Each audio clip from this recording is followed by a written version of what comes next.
거듭 말씀드리지만 제 수업은 메모 안 하셔도 돼요. 메모 안 하셔도 되고 그냥 듣고 잊어버리셔도 됩니다. 중요한 것은 제가 계속 반복을 해드려요. 그러니까 메모하실 필요 없고요. 그냥 오셔서 그냥 듣고 가세요. 그리고 사진이라는 새로운 거를 배우시니까 굉장히 열심히 하시려고 하시는데 열심히 하지 마세요. 그냥 재밌게 노세요. 그냥 이거 난 굉장히 열심히 할 거야. 그래서 막 카메라도 막 많이 들여다보고 자주 들여다보고 막 열심히 하시는데 그러다가 에너지가 쉽게 고갈돼요. 그러니까 그냥 하루에 그냥 가볍게 5분, 10분 정도만 점심시간이나 출퇴근 시간에 사진 한번 살짝 찍는다. 그 정도 생각만 하시고 그거를 길게 하세요.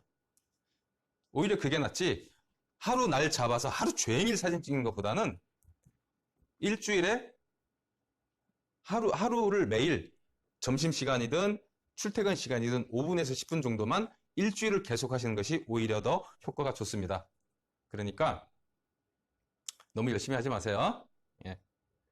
자, 우리는 첫 번째 시간에 좋은 카메라 사는 법 했습니다. 자금에 좀 여유가 있다 그러면 가장 비싼 거 사시고 돈이 조금 모자라다 싶으면은 사채를 써서라도 가장 비싼 거 사시라고 말씀드렸습니다. 그 이유는 뭐냐면 어차피 남의 말 듣고 장비를 이거 샀다 저거 샀다라고 하면 돈이 더 들기 때문에 처음부터 가장 비싼 것을 사는 것이 가장 합리적이고 돈이 적게 들어갑니다.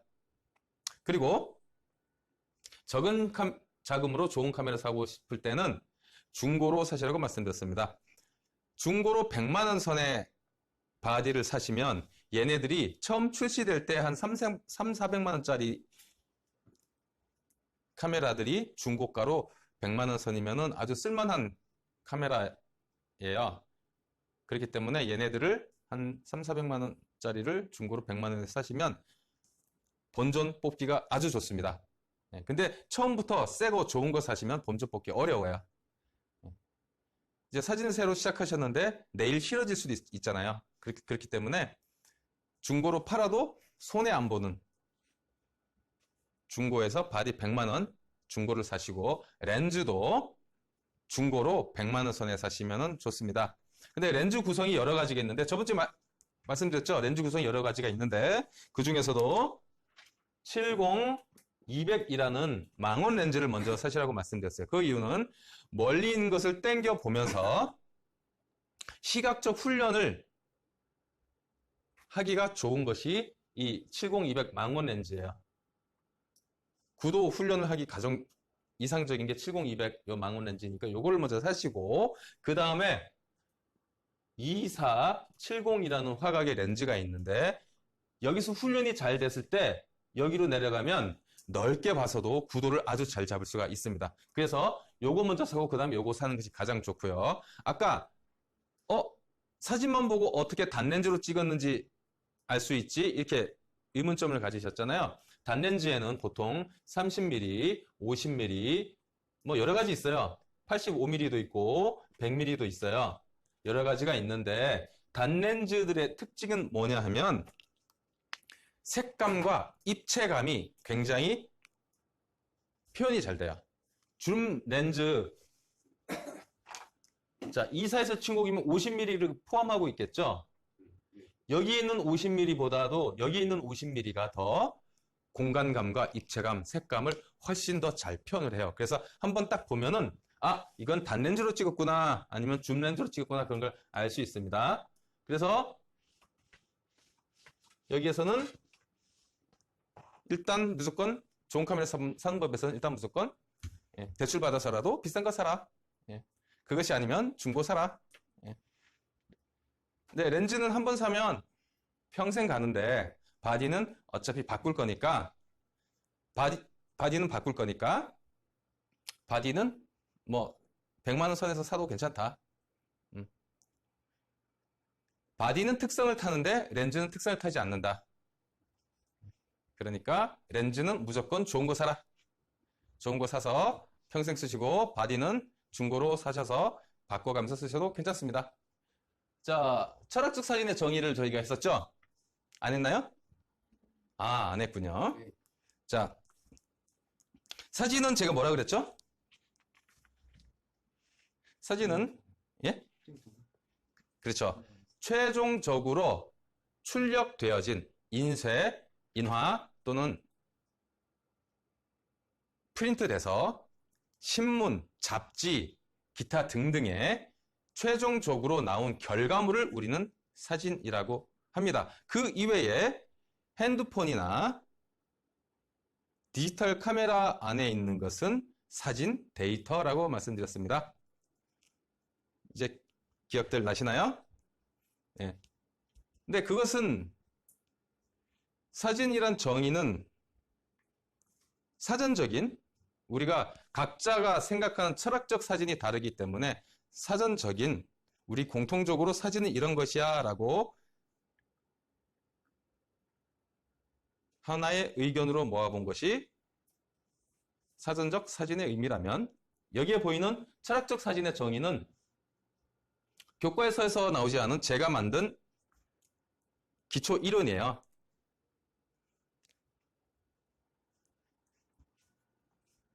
기초를 잘 다져서 나의 기준을 세우고 감정을 실 때 감상에 빠지지 말 것이며 보여줌으로써 증명하고 이 모든 것을 기반으로 철학적 정립을 이룬다라고 한 것이 바로 제가 만든 철학적 사진의 이론입니다.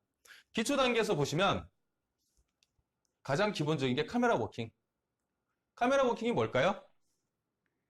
카메라 다루는 거예요. 카메라를 얼마나 능숙하게 잘 다룰 수 있느냐.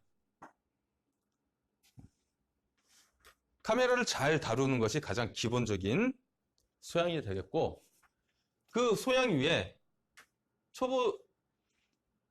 초보자들은 요게 해당될 텐데, 나의 기준을 가질 수 있어야 돼요. 나의 기준. 뭘까요? 나는 꽃사진이 좋아. 또는 나는 인물사진이 좋아. 난 여행사진이 좋아. 풍경사진이 좋아. 그런 나의 기준, 나의 정체성이라고 할 수 있겠죠. 그런 것을 잘 가지고, 근데 사진을 처음 배운 분들에게는 요거예요. 주제와 부제, 배경이 단순한. 기술적인 구도를, 그 기준을 잘 잡는 거. 어쨌든 기초 기준은 다 똑같아요. 카메라 워킹 잘 하고 기초 잘 다지는 것이 여기에 해당되는 거예요. 그러다 보면은 꽃을 좋아하는 사람이 꽃을 찍으면서 여기에 있는 이 꽃은 나이고 요 밑에 조그만 꽃은 우리 딸내미 같아 라는 그런 감정을, 그런 생각을 들 때가 있어요. 그것이 바로 그 순간이 바로 내 생각을 사진에 조금 불어넣을 수 있는, 내 감정을 좀 불어넣을 수 있는 단계가 됩니다. 그렇게 감정을 불어넣음으로써 나를 표현하게 되는 거겠죠. 근데 이런 경우가 있어요. 내가 좀 전에 설명드린 것처럼 이게 요 위에 있는 꽃이 나고 요 밑에 있는 조그만 꽃이 우리 딸내미야. 이런 거. 예, 이런 거 하지 말라는 거예요. 이런 것을 우리는 그냥 감상질을 하고 있다. 이렇게 표현을 해요. 그 감상질의 대표적인 예가 뭐냐 하면 못 사는 동네 가서 사진 찍는 거예요. 어디 마을에 가면은 뭐 지금 또 연탄 불 때면서 뭐 판자촌에다가 못 사는 말이야. 야, 내가 어렸을 때 말이야. 나는 70년대 이렇게 살았는데 이렇게 생각하면서 그런 데 가서 찍는 거, 그런 행위가 바로 감상질을 하는 거야. 그런 거 하지 말아야 됩니다. 그리고 찍어서 보여줌으로써 나를 증명해야 돼요. 나는 꽃사진 좋아해. 나는 인물사진 좋아해. 난 인물사진으로 이런 걸 이야기하고 싶어. 꽃사진으로서 자연의 아름다움을 얘기하고 싶어. 물론 인물사진을 찍어서 자연의 아름다움을 이야기할 수도 있고, 콘크리트 벽을 찍어서 자연의 아름다움을 이야기할 수도 있어요. 그 표현 방법은 다양해요. 근데 나는 이렇게 생각해 라고 주장하는 것이 생기게 돼요. 그 주장하는 것을 어떻게 하느냐? 결국은 보여줌으로써 증명을 해야 되는 거예요. 나는 이게 옳다고 생각해. 내 사진으로 이렇게 보여줄 거야. 내 사진으로 이렇게 주장했어. 난 이게 옳다고 생각해. 근데 보통 그런 경우 있죠? 사진하는 친구들끼리 다 이렇게 술 한 잔 먹고 뭘 하고 이렇게 얘기를 하다 보면 야, 사진이 이런 거 아니야? 라고 말로만 하는 경우가 많아요. 말로만 할 것이 아니라 보여줌으로써 자기 스스로를 증명을 해야 됩니다. 그리고 그런 과정이 쌓이고 쌓여서 내 사진의 철학적 기반이 됩니다. 그리고 이 6가지 단계를 저는 철학적 사진의 정의라고 주장하고 생각하고 제가 만든 겁니다. 예, 교과서에는 없는 거예요. 예. 자, 필름 사진과 디지털 사진의 비교를 한번 해볼게요. 원본은 예전에 필름으로 찍었던 것이 지금은 디지털 데이터로 바뀌었죠. 그리고 장인 정신을 가지고 손에 화공약품 묻혀가면서 현상을 하고 암실했던 그 작업이 지금은 포토샵이라는 것으로 바뀌었고요. 그리고 최종적으로 출력되어지는 결과물, 과거에는 암실에서 확대기를 통해서 인화, 프린트했던 것이 지금은 프린터로 사진을 뽑아내고 있습니다. 자, 과거에는 이제 원본이 필름이에요. 필름이 영어일까요? 프랑스어일까요? 독일어일까요? 대충 일본어라고 합시다, 그냥. 일본어라고 합시다. 예. 아니다, 그러면 안 되겠구나. 영어라고 합시다. 영어로 필름. 영어로 사진은 뭐라 그러죠? 포토그래프. 예, 포토그래프. 사진과 필름과 말이 다르죠. 같은 의미로 쓰이진 않죠. 예. 필름은 그대로, 말 그대로의 필름 원본이고, 사진이란 것은 최종적으로 출력되어진 결과물이 우리 사진이라고 해요. 그 필름이 지금은 디지털 데이터화된 거죠. 디지털화된 거예요. 그것이 원본으로서 이렇게 존재를 했던 것이 후 보정 과정에서는 암실에서 흑백 필름 같은 경우는 과거에는 직접 찍은 사람이 자기 그 집에서 현상하기도 했어요. 그런데 컬러 같은 경우는 조금 이렇게 기계가 약품이 달라져서 좀 기계가 커요. 그래서 그거는 저기 맡기기도 해요. 거의 다 맡겨야죠. 컬러 같은 경우는. 흑백 같은 경우는 집에서 직접 암실에서 현상 인화를 했습니다. 근데 그 암실에서 했던 그 작업을 지금은 컴퓨터로 아주 쉽게 하고 있죠. 포토샵으로. 포토샵이란 게 좀 어떻게 느껴지세요? 좀 전문가가 사용하고 좀 어렵게 좀 느껴지세요? 근데 실제로 해보면은 절대 그렇게 어렵진 않습니다. 굉장히 쉬워요. 포토샵이라는 디지털이라는 그런 선입관이라고 할까요? 그런 것 때문에 조금 거리감이 있을 뿐이지 실제로 해보면 어렵진 않습니다. 그리고 이렇게 프린트된 이 과정을 거쳐서 이제 프린트된 최종 결과물을 우린 사진이라고 하죠. 자, 디지털 카메라의 장점을 한번 알아볼게요. 찍자마자 즉시 확인이 가능해요. 과거에 우리 필름 시절에는 어떻게 해야 확인을 했나요? 인화를 해야죠. 근데 그 인화하기 전에 뭐 해야 돼요? 그렇죠. 현상해야 되죠. 예. 근데 디지털 카메라는 찍자마자 바로 확인이 가능해요. 되게 편리하죠. 찍자마자 바로 확인하면, 즉시 확인하면서 뭐 하는지 아세요? 네, 삭제죠. 네. 삭제하는 가장 많은 사진들 중에 인물 사진이에요. 그렇죠? 여러 거 찍은 거. 막 이러고 찍은 거 재수없게. 네? 그리고 찍은 사진 삭제하는 것이 가장 많겠고요. 화이트 밸런스의 실현. 화이트 밸런스라는 게 뭐냐면은 내가 눈으로 보는 것만큼 똑같은 색으로 찍을 수 있는 기능이 바로 화이트 밸런스예요. 근데 역으로 똑같이 찍을 수도 있다라면 역으로 내가 원하는 대로 색을 만들어 찍을 수 있는 것이 바로 또 화이트 밸런스 기능이기도 합니다. 근데 화이트 밸런스라는 것이 필름 시절에는 없었느냐? 필름 시절에도 똑같이 있었어요. 근데 필름 시절에는 고정이 되어 있는데 필름 자체에 화이트 밸런스라는 것이 고정이 되어 있는데 디지털 카메라는 매 컷 찍을 때마다 내가 원하는 대로 색을 바꿔서 찍을 수도 있고 정확하게도 찍어줄 수 있게 해놨어요. 보통 필름 같은 경우는 36방이죠? 예. 36컷이 하나의 화이트 밸런스로 되어 있어요. 필름 시절에는 주광용, 필름, 텅스텐용, 형광등용 이런 식으로 막 여러 가지 필름이 있어서 36컷 하나가 이렇게 정해져 있었어요. 근데 디지털 시대에는 이것이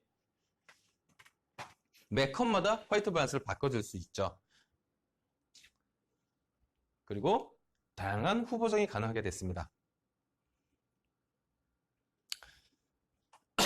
자, 필름 시절에는 포토샵처럼 어떤 합성하고 지우고 그런 게 없었을까요? 예? 없었을 것 같아요? 예. 그러면 사진 자체는 어떤 포토샵이나 후보정을 하면 안 되는 걸까요?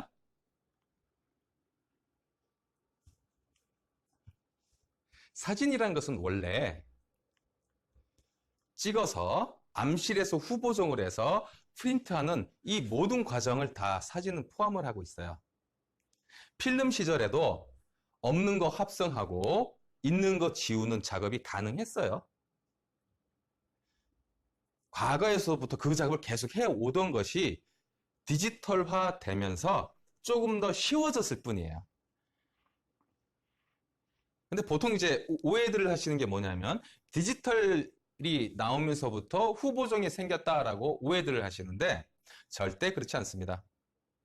사진이라는 것은 태생적으로 처음 만들어지면서부터 합성하고 지우고 새로 집어넣고가 가능했던 거예요. 사진이라는 것 자체가. 근데 다양한 후보정이 가능하다고 해놨잖아요. 그것은 필름 시절에는 기술적으로 하기가 굉장히 어려웠었어요. 근데 지금은 디지털화돼서 이미지를 딱 디지털화해서 그것을 작업을 하니까 쉬워진 거예요. 그리고 여러 가지 퍼포먼스가 되다 보니까 다양하게 많이 할 수 있어서 후보정이라는 어떤 그 과정 자체가 폭발적으로 늘어나면서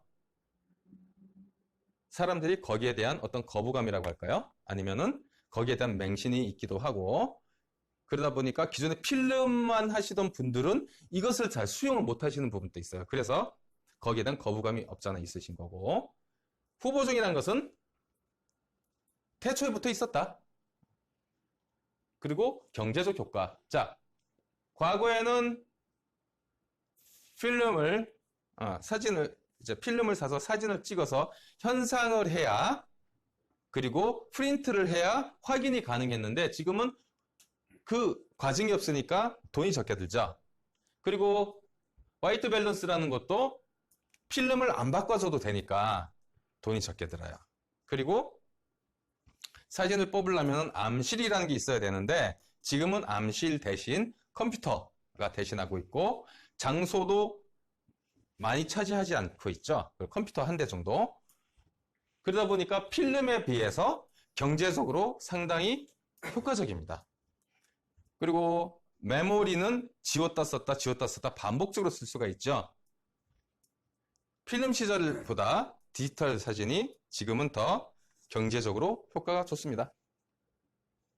예전에 그 필름에 뭐 100, 200, 400 이렇게 써있던데 그거는 ISO. 예, ISO는 나중에 한번 나옵니다. 자, 사진을 잘 찍는 좋은 습관을 한번 알려드릴게요. 자, 기능에 대한 숙지. 내 카메라를 잘 다루기 위해서는 카메라 자체의 기능을 잘 알고 있어야 돼요.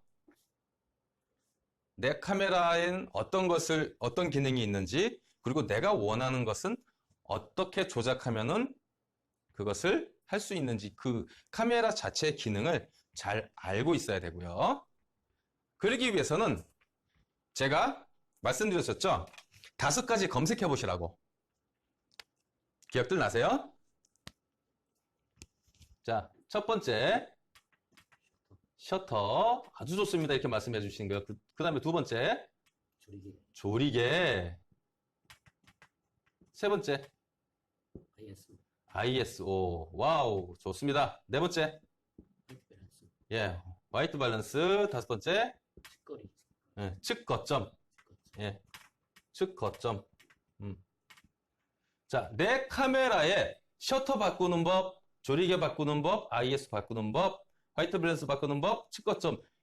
요것만 알면 카메라에서 요거 바꾸는 것만 할 수 있으면 그 어떤 종류의 카메라를 가지고 있다 하더라도 내가 원하는 대로 다 찍을 수 있고, 전체적으로 요것만 잘 이해하고 있다 하면 그 어떤 사진이라도 잘 찍을 수 있다라고 제가 말씀드렸습니다. 기억하십니까?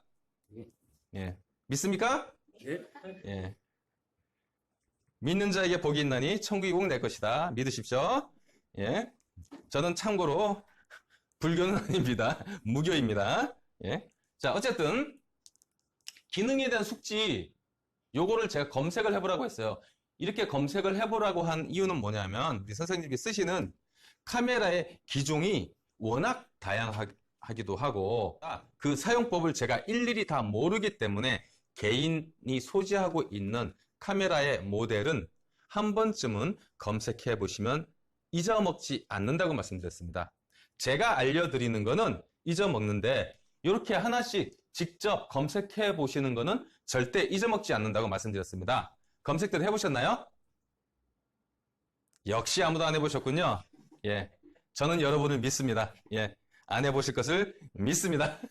그래도 혹시나 집에 가셔서 핸드폰으로 내 카메라 모델 셔터 바꾸는 법, 이를테면 캐논 6D 마크 II 셔터 바꾸는 법, 캐논 6D 마크 II 조리기 바꾸는 법, 또는 니콘 D ISO 바꾸는 법, 화이트 밸런스 바꾸는 법, 이런 식으로 모델, 내 카메라의 모델명, 그리고 요거 하나씩 측거점 바꾸는 법, 이렇게 꼭 한 번씩 검색을 해보세요. 요거 검색해 보시면은, 검색해서 아시게 된 거는 절대 잊어버리지 않습니다. 근데 제가 옆에서 붙잡고 측거점을 이렇게 바꾸는 거예요, ISO는 이렇게 조작하시면 됩니다 라고 알려드린 거는 잊어버리세요. 근데 직접 해보신 거는 절대 잊어버리지 않습니다. 그러니까 꼭 해보십시오. 그리고 정확한 촬영 자세.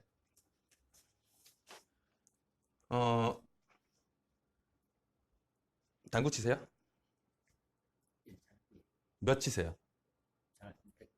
100, 100이면 몇 치세요? 못 치세요? 볼링은요? 볼링 옛날에 쳤더라. 옛날에 고등학교 때 쳤더라고 이거. 야, 문화 생각을 전혀도 안 하시는구만. 골프는 치세요? 송동구가 이렇게 다 이 생활 환경이 이렇게 안 좋나요? 자, 골프이던 당구이던 그 어떤 스포츠도 똑같아요. 권투이던 태권도이던 기본 자세, 굉장히 똑같은 자세를 반복적으로 훈련을 시킵니다. 사진도 똑같아요. 카메라 잡는 법, 올바른 자세, 그 올바른 자세에서 좋은 사진을 찍을 수 있는 기초가 됩니다. 기초 기본이 되어 있지 않으면은 좋은 사진을 찍을 수가 없어요. 건물을 짓는데 허술하게 해놓고 고층 빌딩을 세울 수는 없잖아요. 그것과 똑같이 정확한 촬영 자세 굉장히 중요합니다. 카메라 잠깐 줘보실까요? 예. 자, 아까 우리 선생님 앉아서 찍으실 때 제가 말씀드렸죠? 팔을 붙이라고. 붙여서 이 팔이 떨어지지 않아야 돼요.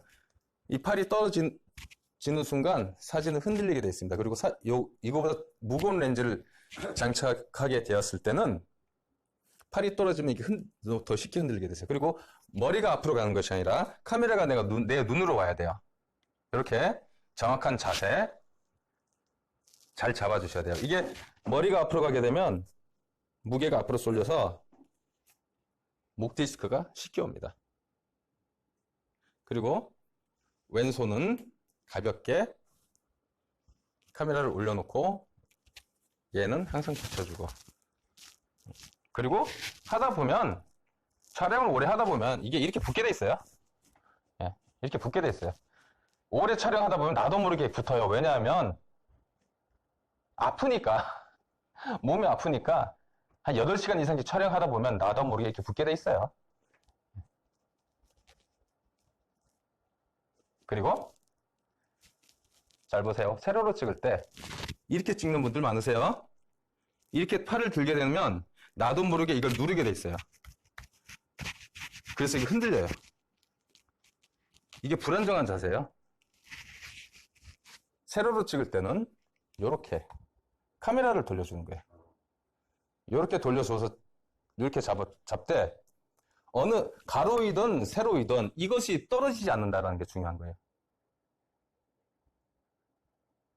이렇게 찍는 분들 의외로 많은데 이것이 안정적인 자세는 아니라는 거예요.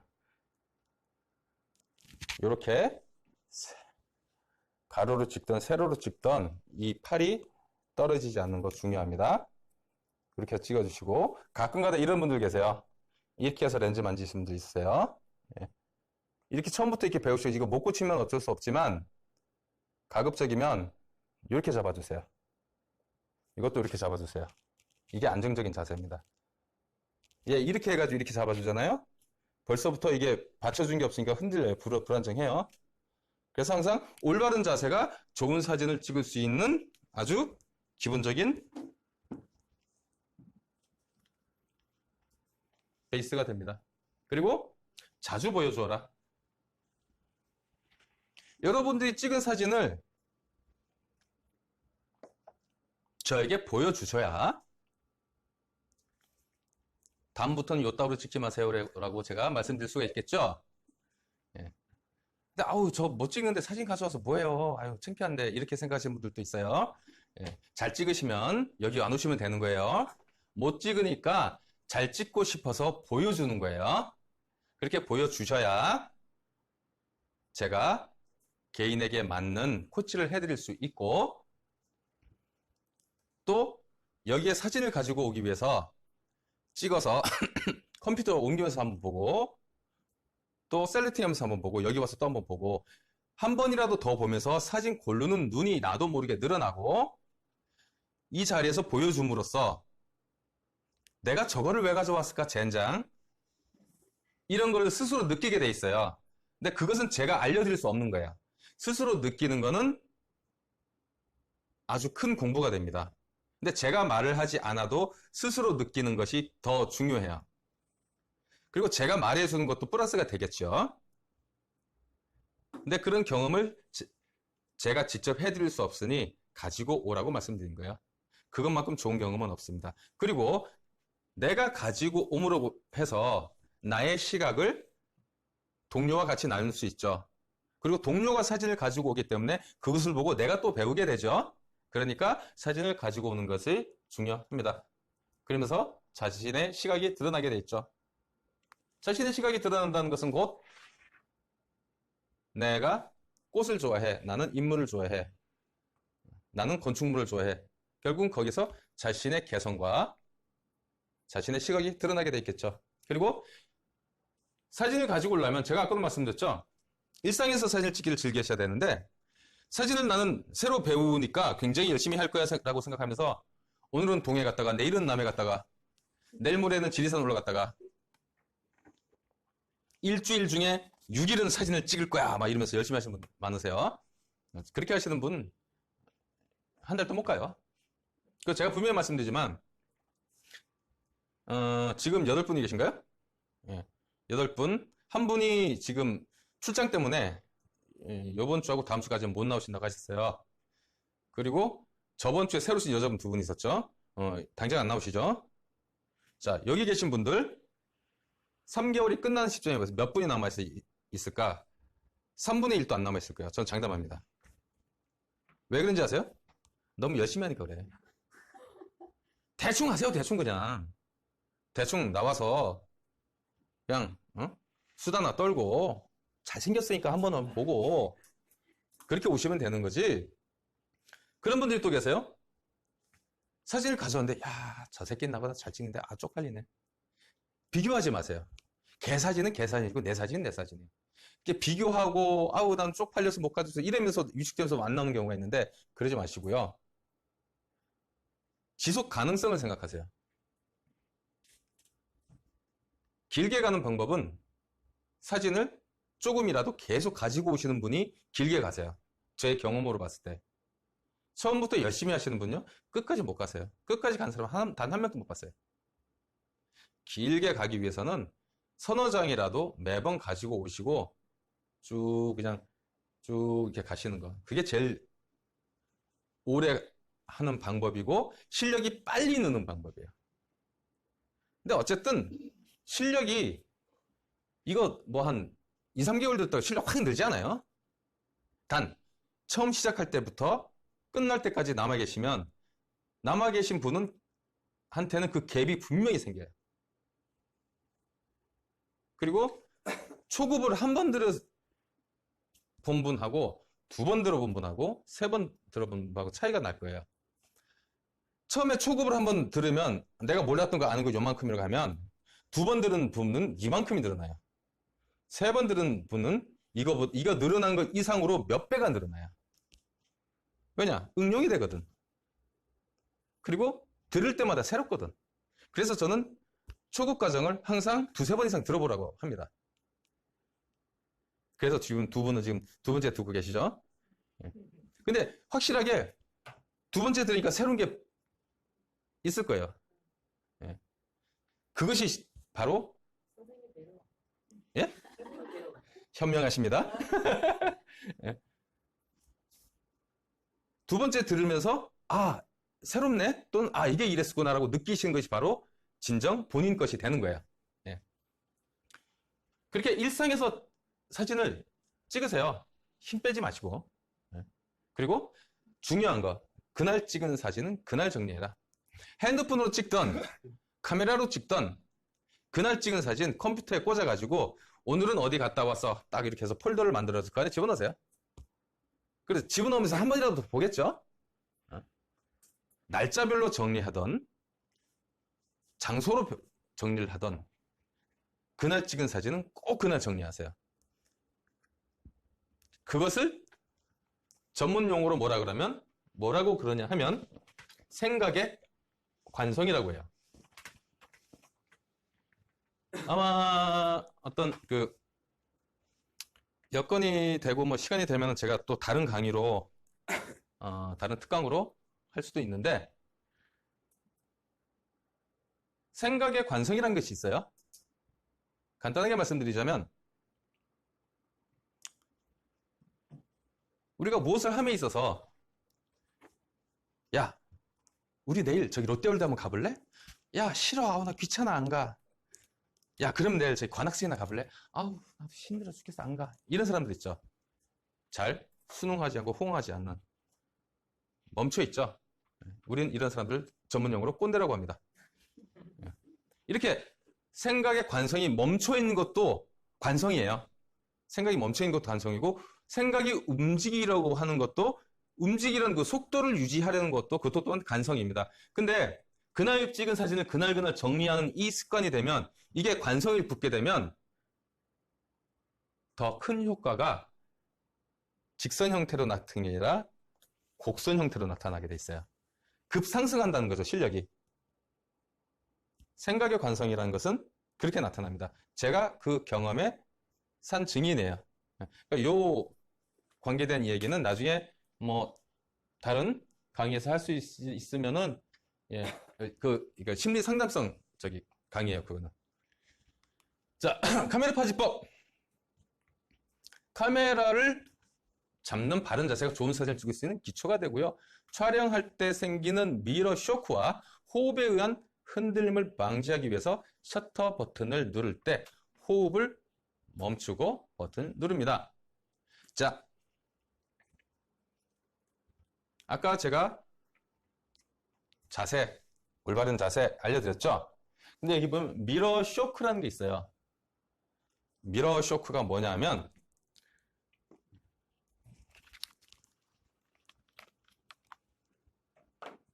여기 보시면 거울 있죠? 네, 거울. 여기 반사경이 보일 거예요. 올라갔다 내려오죠. 근데 얘가 지금 더 빨리 움직이죠. 얘가 올라갔다가 떨어지는 관성이 있어요. 올라갔다 내려올 때 생기는 힘, 그걸 미러 쇼크라 그래요. 요것에도 사진은 흔들릴 수가 있어요. 그래서 그 미러 쇼크를 죽이기 위해서 한 번 누르면 띡 하고 초점이 맞잖아요. 그 다음에 한 번 더 누르면 사진이 찍히게 되어 있는데 그것을 방지하기 위해서 미러 쇼크를 방지하기 위해서 셔터 버튼을 한 번 더 누를 때는 호흡을 멈추고 눌러줍니다. 그래야 흔들리지 않고요. 그리고 보통은 이렇게 호흡을 멈추라고 하는 이유가 호흡에 의한 흔들림도 있어요. 바디 블러라고 해요. 보통은 몸에 의해서 흔들리느냐, 미러에 의해서 흔들리느냐. 미러에서 흔드는 걸, 충격에 의해서 흔드는 걸 미러 쇼크라고 하고, 몸의 움직임 때문에 생기는 흔들림을 바디 블러라고 해요. 그 바디 블러를 없애기 위해서 호흡을 멈추고, 우리 숨 쉬다 보면 가슴 움직이잖아요. 그것을 방지하기 위해서 호흡을 멈추고 셔터 버튼을 누르라고 합니다. 자, 카메라를 들고 오른손은 선생님 카메라 가져오셨죠? 줘보세요. 가져오셨어요? 예. 줘보세요 그럼. 이게 더 비싼 카메라일 것 같아. 렌즈는요? 야, 이게 탑런이죠? 예. 야, 좋아요. 얘는 여긴가? 이렇게 하나? 불안하시, 예? 캐논하고 반대를 해가지고. 예, 불안하시죠? 막 떨어뜨릴까봐. 비싼 건데, 막. 산지 얼마 안 돼가지고. 야, 그러면 더 살떨리게 해드릴게요. 카메라 잡는 법. 자. 보기에도 막 불안하죠? 무거워요? 예. 실제로 무겁긴 무거워요. 이거 이렇게 보니까 한 4kg 나갈 것 같은데? 3kg, 4kg? 3kg 정도? 렌즈가 되게 무거워요. 야. 자.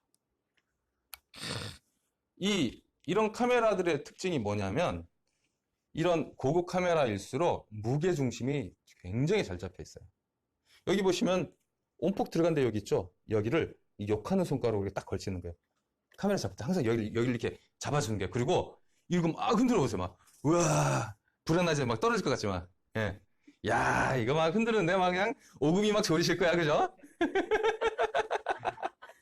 예. 이거 많이 해봤는데, 전 단 한 번도 안 떨어뜨려 봤어요. 이렇게 무게중심이 잘 잡혀 있어요. 비싼 카메라들은. 예. 여기에 이렇게 딱 걸어주고, 나머지 손가락은 이렇게 해주고, 그리고 자연스럽게 이렇게 손이 감싸지게 돼 있어요. 손에 꽉 잡히는 느낌이 나요. 손에 꽉 차는 느낌. 우리가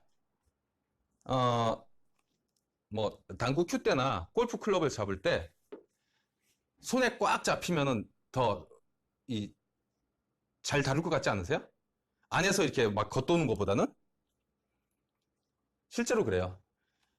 안에서 겉도는 것보다는 얘가 손에 이렇게 손이 착 감겨요. 감기는 맛이 있어요. 그리고 엄지손가락으로서는 요거 조절하면 됐고, 얘는 요거랑 여기 조작하면 되겠고요. 중요한 건 왼손입니다. 왼손은 가볍게 얘를 그냥 올려놓으면 되는 거예요. 근데 중요한 게 바로 팔굽이에요. 얘를 붙여주는 거. 오른손도 이 상태에서 붙여주면 돼요. 떨어지면 안 돼요, 얘가. 이러고 사진 찍는 분 되게 많은데, 자, 옆에서 한번 보실 때 어떠세요? 이렇게 떨어져 있는 게 무게 분산이 잘 될까요? 아니면 이렇게 붙이는 게 무게 분산이 잘 될까요? 예. 당연히 이렇게 붙이는 게 무게 분산이 잘 되겠죠. 근데 이거보다 더 큰 렌즈 보셨죠? 그런 것들도 당연히 무게 분산을 시키려면 붙이는 게 더 무게 분산이 잘 될 거예요. 그리고 그 다음에 이 상태에서 머리가 앞으로 간 게 아니라 카메라가 내 눈으로 와야 돼요. 그래서 머리에서부터 어깨, 척추가 딱 올바르게 서야죠.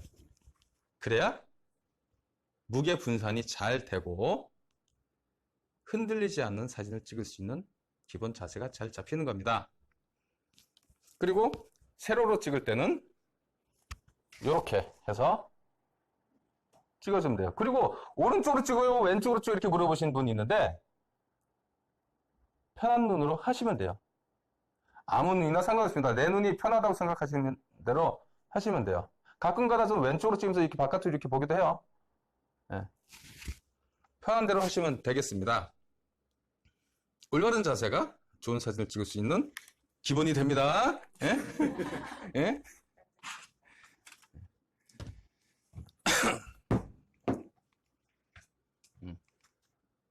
자, 오늘 여기까지만 하고 넘어갈게요. 간략하게 보는 사진의 발명과 역사.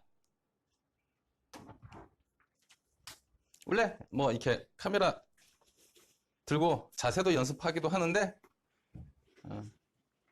해서 오실 거라 믿지는 않지만 집에서 한 번씩들 카메라 잡는 자세 꼭 한번 해보세요. 예.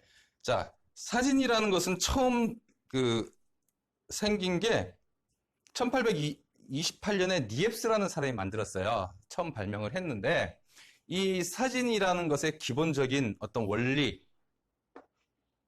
대해서 기록으로 남아있는 게 아마 1544년도에 간행물로 처음 남아 있었을 거예요.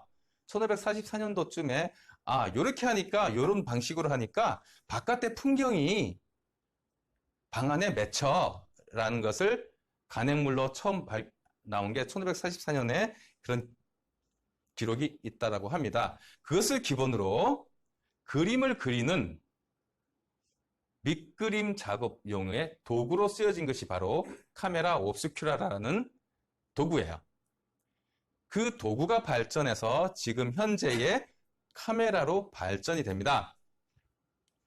1544년 최초로 간행된 카메라 옵스큐라고요. 이거 1544년 이런 거 틀렸다가는 개망신 나갑니다. 잘 외우고 다녀야 돼요. 근데 그냥 이거 외우고 다니실 필요 없이 그냥 그려린 하고 그냥 잊어버리셔도 돼요. 이거는 사실은 중요하지 않습니다.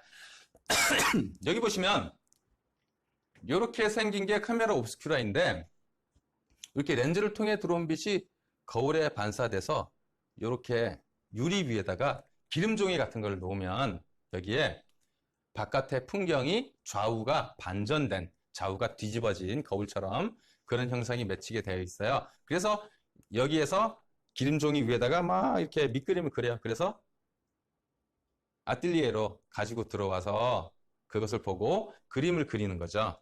그런 용도로 사용되었던 것이 바로 이렇게 생긴 탁상용 카메라 옵스큐라이고요. 실제로 얘는 굉장히 큰 것도 있어요. 마차 크기 정도로 큰 것도 있었고 일반 우리가 쓴 이런 뭐 사무실 방 그 정도로 큰 것도 많았었어요. 그 당시에도 박람회라는 것이 있었거든요. 그때는 막 그 마차로 이동하기도 하고 마차 두세 대 크기도 이렇게 되는 것도 있고 렌즈에 따라서 크기가 다양하게 있었던 것으로 회자되고 있습니다. 이것이 발전해서 카메라가 됐고요. 이것이 프랑스의 니엡스라는 아저씨가 찍은 세계 최초의 사진입니다. 1828년쯤에 찍은 사진이고요. 니엡스라는 사람은 인쇄를 하는 전문 기술자였는데 어찌어찌 하다 보니까 이렇게 되네? 와, 신기하다라고 찍은 것이 요 사진이고 이것이 세계 최초의 사진이라고 합니다. 자기 집에 옥상에서 찍은 건데 굴뚝이 있고요. 굴뚝을 기준으로 이렇게 보면은 오른쪽에도 그림자가 생기고 여기도 보면 왼쪽에도 그림자가 생겼어요. 그래서 아침부터 저녁 때까지 하루 종일 찍다 보니까 이렇게 양쪽에 그림자가 생기는 사진이 찍혔다라고 해요. 영화 같은 데서 보면 영화에서도 사진 찍는 거 이렇게 나오죠. 근데 가끔 가다 보면 이렇게 무슨 기구 같은데 이렇게 머리 이렇게 딱 받치고 이렇게 해가지고 이렇게 하루 종일 앉아있는 그런 장면이 연출되는 영화 혹시 본 적 있으세요? 과거에 요 시절에는 사진을 한번 찍는데 몇 시간씩 걸렸대요. 그래서 목 아프지 말라고 목 뒤에 딱 받치면서 이러고 앉아가지고 하루 종일 이렇게 그 사진, 이렇게 앉아서 사진을 찍기도 했다라고 합니다. 그 후에 1836년인가요? 37년쯤에 다게르라는 사람이 다게르 방식이라는 사진을 또 개발하게 됩니다. 요거는 1855년경의 나이아가라 폭포이고요.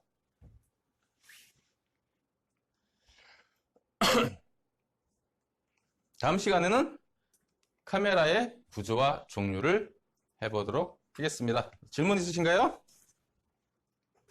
사진을 항상 가지고 오시는 거 그거 하고 같은 장면을 0에 하나, 플러스 1 하나, 마이너스 1 하나 3개 찍는 거 하고 두 가지만 잘 하시면 되고요. 초점이 맞는 점을 기준으로 바깥이 뿌옇게 날아가면 뭐라고요? 예, 아웃포커싱. 안쪽이 뿌옇게 날아가면 인포커싱이고요. 전체적으로 다 잘 보이면 예, 펜포커싱이라고 합니다. 이렇게 중요한 건 제가 반복해 드리니까 이런 것만 잘 하시면 돼요. 나머지는 그렇게 중요하지 않습니다. 예. 다음 주에 뵙겠습니다. 수고하셨습니다.